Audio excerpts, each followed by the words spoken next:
Alhamdulillah. Mes chers frères et sœurs, alors vous savez toutes et tous que dans le Saint-Coran, il y a plusieurs récits.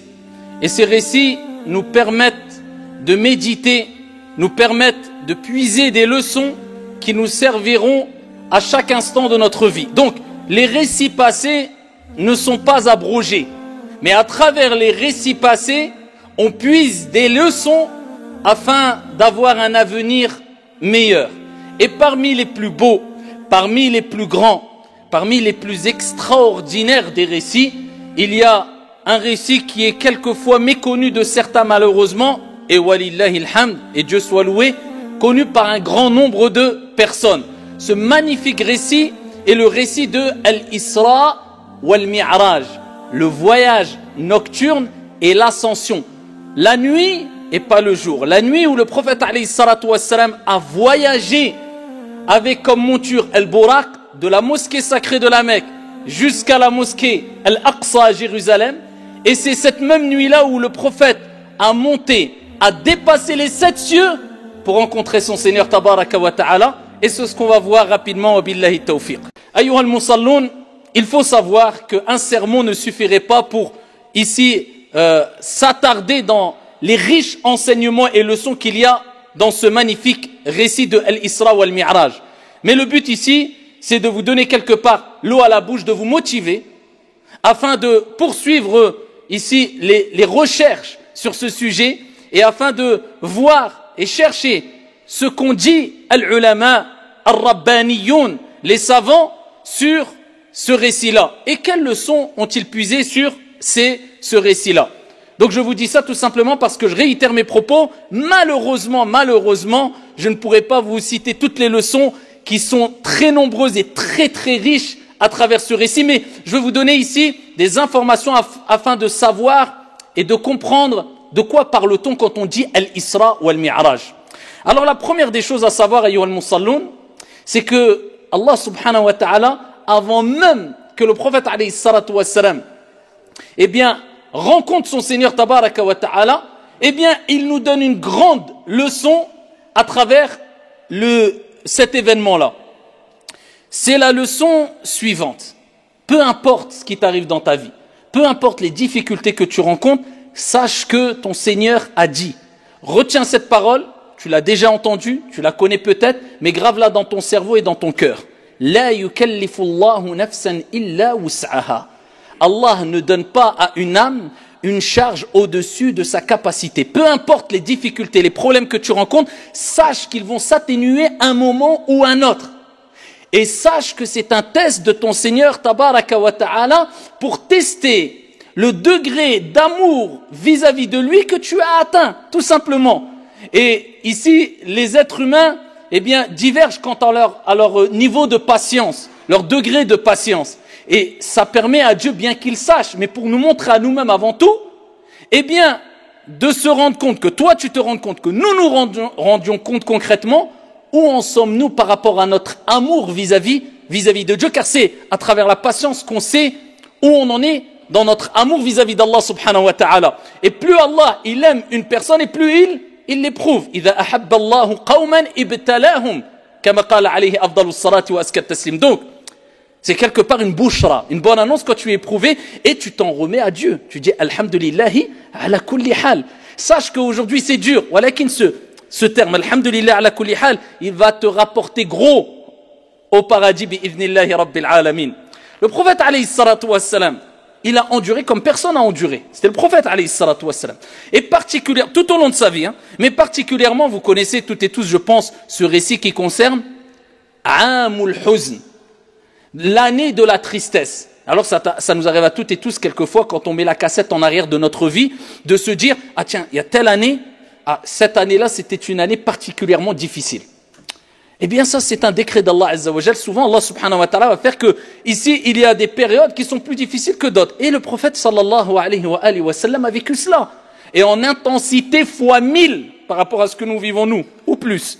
Eh bien, les 10 premières années, et quand je parle des 10 premières années, c'est de la révélation, après la révélation. Donc après la révélation, après le wahi, il y a eu les premières années qui ont été très éprouvantes. Eh bien, la 10e année, ça a été une année ici plus qu'éprouvante pour le prophète alayhi salatu wassalam et difficile à encaisser.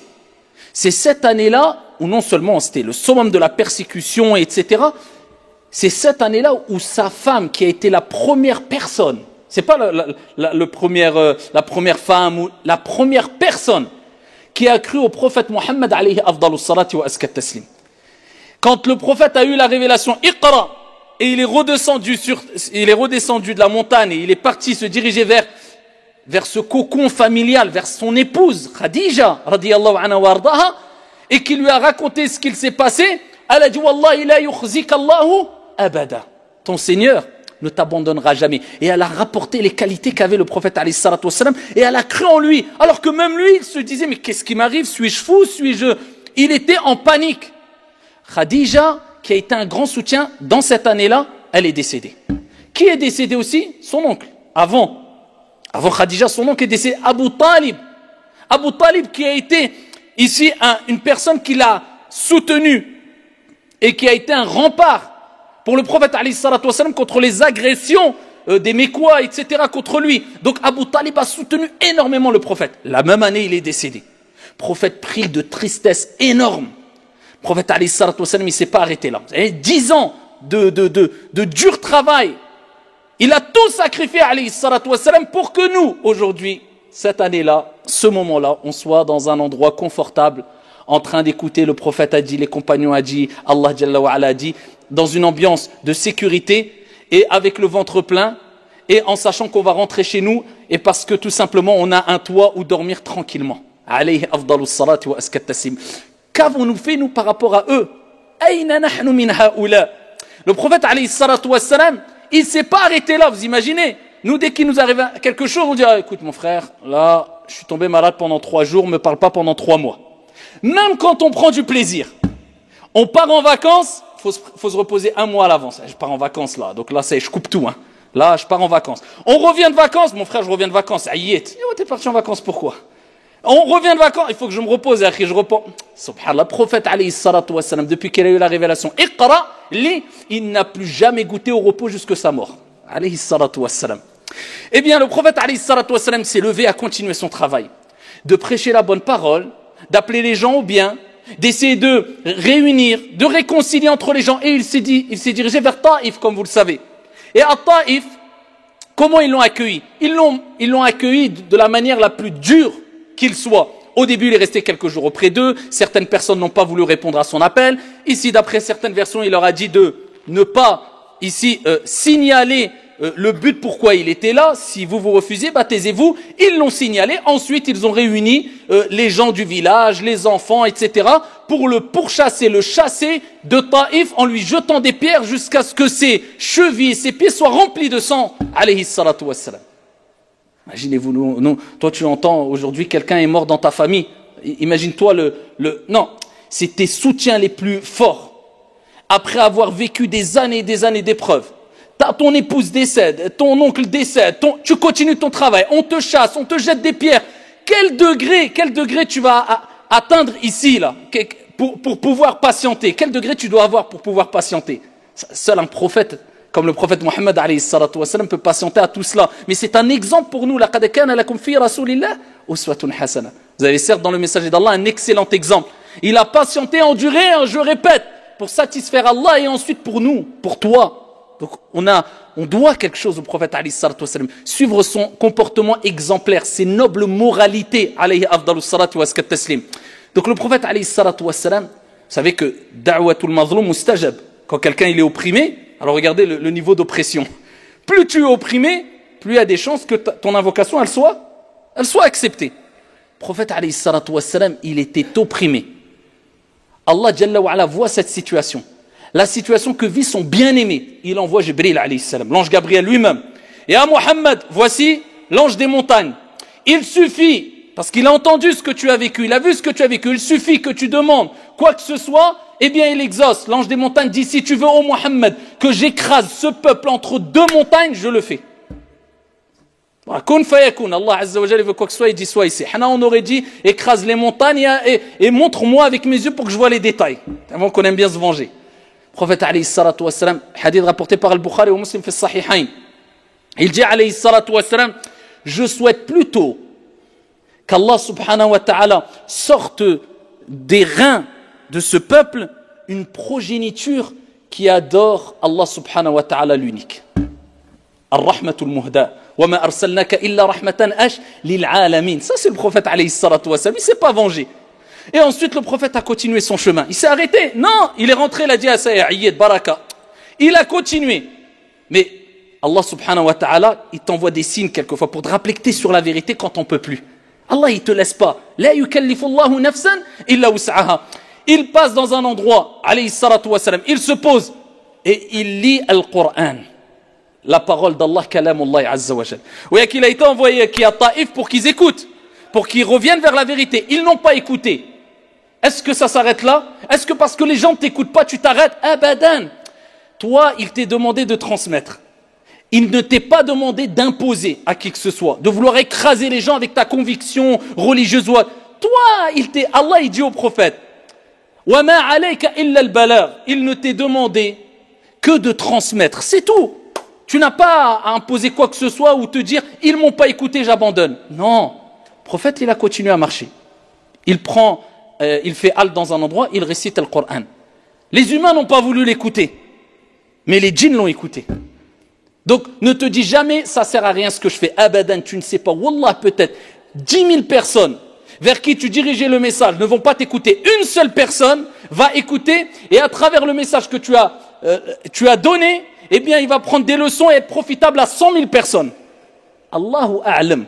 Toi, transmets. Le reste, c'est Allah qui s'en occupe, incha'Allah ta'ala. Toi, il t'a demandé quoi? Il te demandait de planter les graines. D'accord? Et c'est Dieu qui fait pousser ce qu'il veut.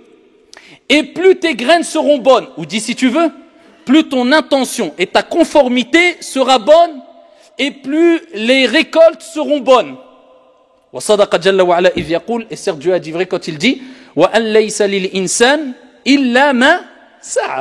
l'être humain n'aura que ce qu'il a semé.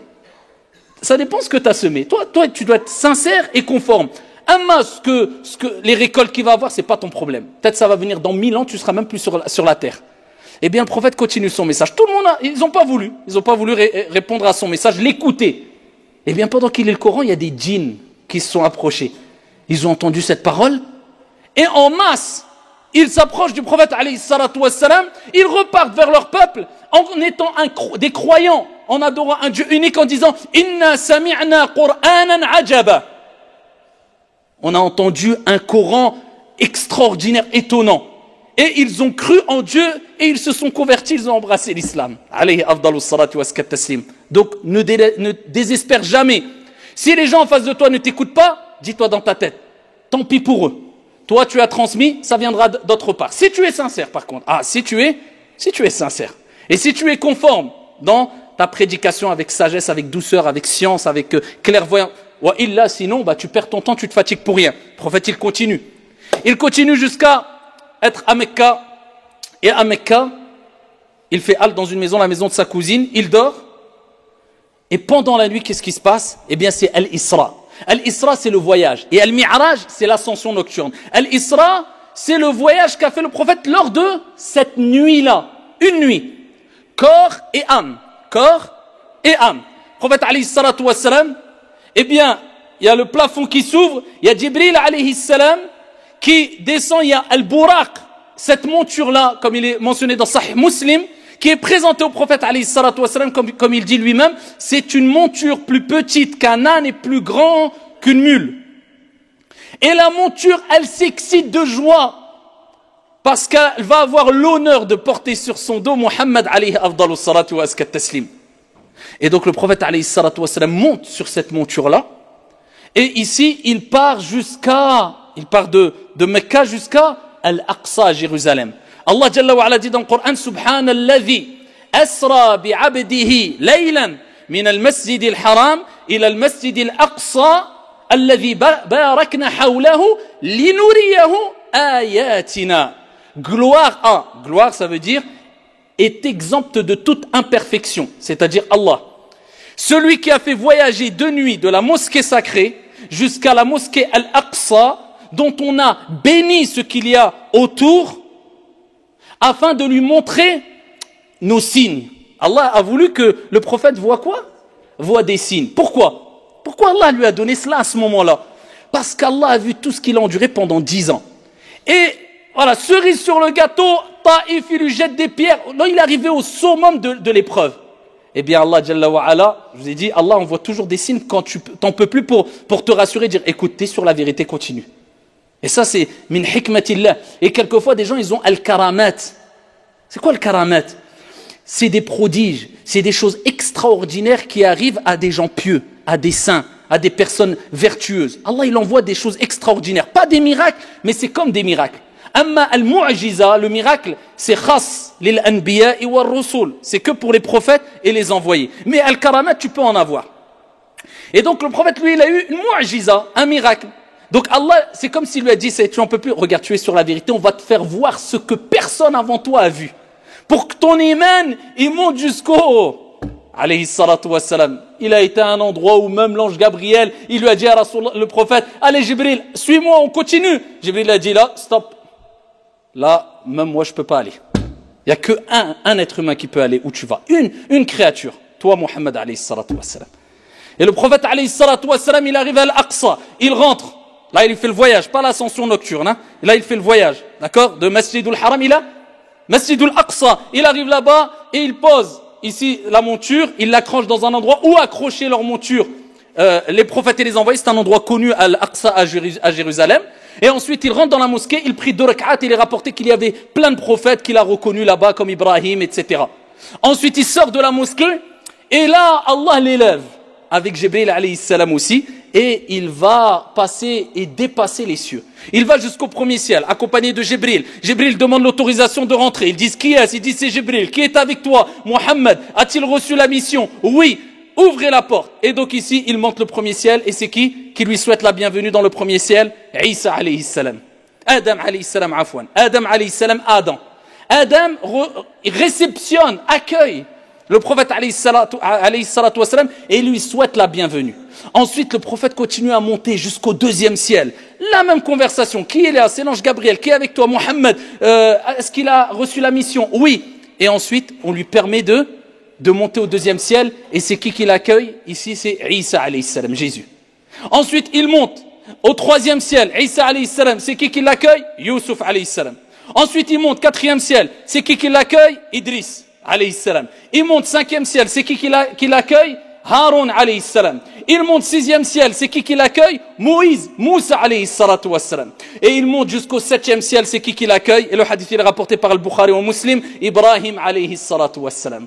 Accoudé sur Baytul Ma'mour. La maison peuplée. La maison céleste. Où le prophète a dit, au-dessus de la Kaaba, au-dessus, où il y a le septième ciel, au septième ciel, il y a Baytul Ma'mour. Ibrahim accoudé sur Baytul Ma'mour, où 70 000 anges entrent chaque jour dans Baytul Ma'mour pour adorer Dieu sans jamais revenir dans cette maison céleste. Alors imaginez-vous les milliards et milliards d'anges. Et ici, le prophète alayhi salatu wassalam a été accueilli par, bien sûr, la salutation d'Ibrahim alayhi salam. Ensuite, il poursuit Sidratul Muntaha. Et Allah Jalla wa Ala, il parle de Al-Mi'raj, l'ascension dans Suratul Najm. وَالنَّجْمِ إِذَا هَوَى مَا ضَلَّ صَاحِبُكُمْ وَمَا غَوَى وَمَا يَنْطِقُ عَنِ الْهَوَى إِنْ هُوَ إِلَّا وَحْيُ يُوحَى. Par l'étoile lorsqu'elle se décline. مَا ضَلَّ صَاحِبُكُمْ وَمَا غَوَى. Votre compagnon ne s'est pas égaré et n'a pas été induit en erreur. وَمَا يَنْطِقُ عَنِ الْهَوَى. Il ne parle pas poussé par sa passion. إِنْ هُوَ إِلَّا وَحْيُ يُوحَى. Ce n'est qu'une révélation émanant de son Seigneur. Et ensuite, Allah Jalla wa Ala parle de ce qu'il a vu, et particulièrement Sidratul Muntaha. Le prophète, alayhi salatu wassalam, lors de ce voyage, lors de cette ascension nocturne, et ça nous rappelle que Allah a fait le filtre. Parce que quand le prophète a raconté tout ça, il y en a plein qui ont dit, c'est un fou ou c'est un mytho. Et seuls ceux qui avaient une ferme conviction dans ce que Dieu a dit, ce que le prophète alayhi salatu wassalam a dit, sont restés fermés auprès du prophète, car Dieu envoie quelquefois des épreuves afin de voir qui va rester ferme, qui va rester à côté de toi. Et c'est souvent au moment des problèmes où on voit vraiment les vrais compagnons, les vrais frères, les vrais amis. Eh bien, de même, lors de cette grande épreuve, ce grand test de Dieu, quand le prophète a raconté ça, certains ils ont dit non, non pour nous ça rentre pas dans notre cerveau, c'est trop, non, on n'y croit pas. Et une grande partie, alhamdulillah, a dit nous y croyons fermement. Sadaqallah wa sadaqa Rasulullah sallallahu alayhi wa sallam. Le prophète il est parti jusqu'à Sidratul Muntaha. C'est quoi Sidratul Muntaha? C'est la limite extrême. Au-dessus de Sidratul Muntaha, il y a quoi? Il y a ce qui dépasse l'entendement. Il y a ce que œil n'a jamais vu, ce que oreille n'a jamais entendu, ce que esprit humain n'a jamais ressenti. Il y a le Jannah, il y a Arshur Rahman, le trône du miséricordieux, il y a ton Seigneur Allah, il y a le paradis. Sidratul Muntaha, le prophète il dit, c'est le lotus ou le jujubier céleste, une sorte de lotus ou jujubier céleste. Il dit ses feuilles sont plus larges et grandes que les oreilles d'éléphant et ses fruits sont aussi grands que des cruches. Il dit il est tellement extraordinaire qu'on ne pourrait le détruire. On ne pourrait le décrire. Tellement que c'est exceptionnel, c'est magnifique. Il dit un humain ne peut pas le décrire. Sidratul Muntaha. Et il dit à Jibril alayhi salam, on continue, on poursuit. Jibril lui dit là, moi je ne peux plus là. Moi c'est la limite, c'est le jujubier, Sidratul Muntaha, limite extrême. Je peux pas aller au-dessus moi, ça y est, khalas. Prophète il continue, où personne n'a été. Continue vers qui? Vers Allah subhanahu wa ta'ala. Et là il rencontre Allah jalla wa ala. Ikhtalafa al-ulama, les savants divergent, est-ce qu'il a vu Allah jalla wa ala ou il a vu une lumière comme il est mentionné dans le hadith al-sahih et il n'a pas vu Allah. Ala kulli hal, il parle et échange avec Allah. Et selon une version, une variante rapportée, il est rapporté que Allah Jalla wa Ala, quand il a rencontré, quand le prophète Mohammed alayhi salatu wassalam a discuté, a rencontré Allah Jalla wa Ala, il a salué Allah. De quelle manière? Eh bien, c'est ce qu'on prononce dans le tashahhud, dans notre prière. Et ici, il dit, Mohammed alayhi salatu wassalam, At-tahiyyatu lillah, Az-zakiyatu lillah, At-tayyibatu was-salawatu lillah. Les salutations pures, les bonnes actions, tout le bien est pour toi, ô Allah. Allah Jalla wa Ala lui a répondu, Assalamu alayka ayyuhan nabi, wa rahmatullahi wa barakatuh. Il lui a dit, et c'est la deuxième partie du première partie du tashahhud, il dit, et que le salut soit sur toi, ô toi prophète, ainsi que la miséricorde d'Allah subhanahu wa ta'ala et la bénédiction. Et le prophète, il a pensé à toi, à moi, à la communauté, à ce moment-là, et aux prophètes et aux envoyés, il a répondu à cela, Assalamu alayna wa ala ibadillahi salihin. Et que le salut soit sur moi et sur les prophètes et les serviteurs vertueux. Al-Malaïka ont vu ça, qu'est-ce qu'ils ont dit? Ashhadu an la ilaha illallah wa ashhadu annaka Muhammadan Rasulullah. At-tashahhud, c'est as-salah.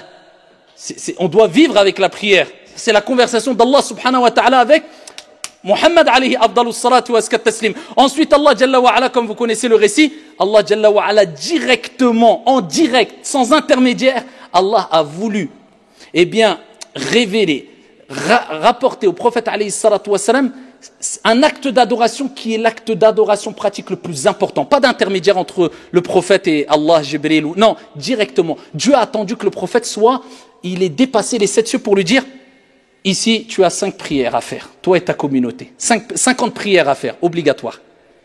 Regardez l'importance de la prière. Elle a été donnée, instaurée au prophète, alayhi salatu wassalam, directement par Allah, au-dessus des 7 cieux. Cet acte que maintenant, quelquefois, on délaisse, illa man rahim Allah, musiba. Eh bien, le prophète, alayhi salatu wassalam, a reçu les 50 prières. 50 prières. Il redescend le prophète, alayhi salatu wassalam, et il rencontre Moussa, alayhi salam. Vous connaissez le récit. Moussa, il dit, qu'est-ce qu'il t'a ordonné ton Seigneur? Eh ben, il a légiféré 50 prières. Il dit, ta communauté n'assumera pas 50 prières. Demande à Allah, subhanahu wa ta'ala, de réduire.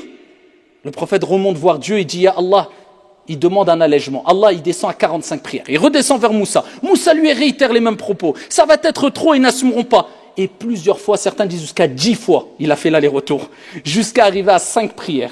L'être humain est créé faible. Il a 5 prières. Moussa, il lui a dit, Ya Muhammad, ta communauté, elle n'arrivera pas à assumer 5 prières. Sadaqa Moussa.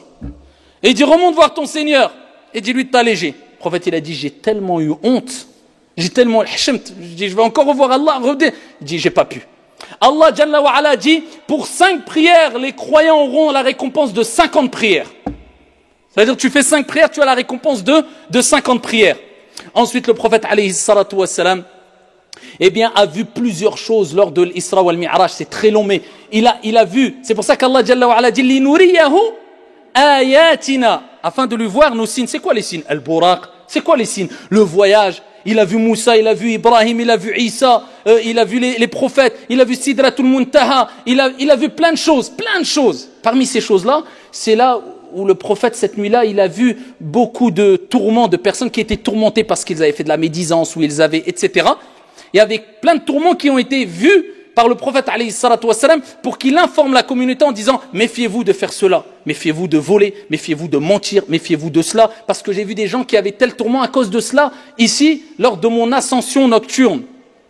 Et parmi les choses qu'il a vu Moussa alayhi salam, ou plutôt qu'il a senti, et ici c'était l'odeur du musc qui sortait de la tombe de la coiffeuse de la fille de Pharaon. Vous connaissez ce récit, hein? Ici, la coiffeuse de la fille de Pharaon, de Pharaon, eh bien, elle peignait les cheveux à la fille de Pharaon, le peigne est tombé, et elle a dit Bismillah au nom de Dieu, et elle a dit, tu ne crois pas en mon père, tu crois au Dieu de Moussa, un Dieu unique. Et donc ici, ils l'ont pris, avec ses enfants, et ils les ont réunis, et ils ont pris de l'huile ou de l'eau bouillante, et ils ont jeté un enfant après l'autre enfant. Ils ont jeté tous ces enfants devant ses yeux pour qu'ils meurent. Et son dernier enfant, c'était un bébé qui était encore nourrisson, qui allaitait, ils l'ont arraché, et elle n'en pouvait plus, et le bébé a parlé. Un miracle. Une mu'jiza, on va dire plutôt le karamah. C'est un prodige. Le bébé a rappelé à sa mère, patiente, on aura le paradis. Et ils l'ont jeté, et ensuite ici, ils ont tué cette femme-là. Depuis, elle a été enterrée, ses os ont été réunis avec ses enfants dans un endroit. Le prophète a dit, alors qu'il était proche de son Seigneur, l'odeur, je sens l'odeur qui se dégage de la tombe de la coiffeuse de la fille de Pharaon. L'odeur de quoi? Du musc. Et donc le prophète a vu plein de choses, et en tout cas, ce qui nous incombe de savoir, c'est que, particulièrement, c'est que Allah subhanahu wa ta'ala a transformé ces années de pénibilité, d'endurance, d'oppression, par un des plus grands récits, un récit extraordinaire, un voyage extraordinaire, une ascension extraordinaire, au prophète alayhi salatu wassalam, jusqu'à ce qu'il a été où personne d'autre